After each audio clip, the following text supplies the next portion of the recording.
ये एक वाहिद किताब मेरे जीवन में मुझे पढ़ने को ऐसी मिली है जिसको आप जिस नज़रिए से पढ़िए सामाजिक सरोकारों से भरपूर है। एकता का मैसेज देती हुई ये किताब है। इस किताब को जब आप पढ़ेंगे, शुरुआत करेंगे, तो फिर आपकी जिज्ञासा प्रबल होती चली जाएगी कि आप पढ़ते चले जाएंगे। इस किताब में आप जो ढूंढना चाहिए वो ढूंढ लीजिए।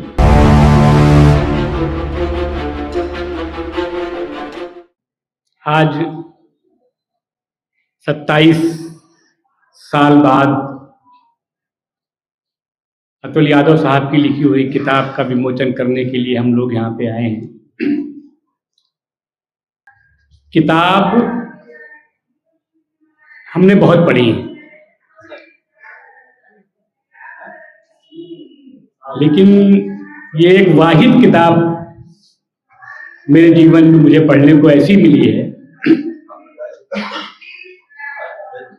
जिसको आप जिस नज़रिए से पढ़िए सामाजिक सरोकारों से भरपूर है। एकता का मैसेज देती हुई ये किताब है। इस देश में विराजमान आजादी से पहले से लेके और आज तक जो कुरीतियां हैं, उन कुरीतियों पे चोट करती हुई किताब है। इस किताब में जो समाज का व्यवहार समाज में अपने लोगों के साथ हो रहा है, उसको बहुत संजीदगी से लिखा गया है। इस किताब को जब आप पढ़ेंगे, शुरुआत करेंगे, तो फिर आपकी जिज्ञासा प्रबल होती चली जाएगी कि आप पढ़ते चले जाएंगे। मैंने जब इस किताब की शुरुआत रात को 11 बजे की, जिस दिन पढ़ने की, अमूमन 12 बजे सोने की हमारी आदत है, लेकिन मैं 2:30 बजे रात तक किताब पढ़ता चला गया।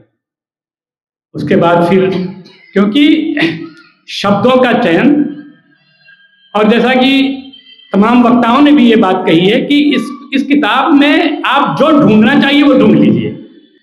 गागर में सागर भरने का काम जो अतुल साहब ने किया है, उसका कोई सानी नहीं। तो ऐसे खराब वक्त में अगर आपने ये हम लोगों के हाथ में आज दी है, तो हमें लगता है कि जब 2 साल के बाद आप सेवा निवृत्त हो जाएंगे, उसके बाद जिस लड़ाई को डॉक्टर अखिलेश साहब और इनके जैसे तमाम लोग, रामेश्वर पवन साहब को आना था, वो नहीं आए हैं।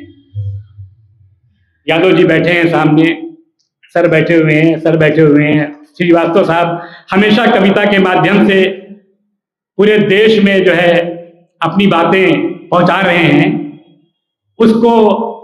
उसमें एक नाम और अतुल यादव साहब का जुड़ेगा, और इस देश में गरीबों को, परेशान हाल लोगों को, दलितों को, पिछड़ों को, माइनॉरिटी के लोगों को, और तमाम अपर क्लास के भी जो दबे कुचले लोग हैं, उनको सामाजिक न्याय दिलाने के कदम में आप अग्रणी भूमिका निभाने वाले हैं। इसके लिए आपको अभी से मुबारकबाद।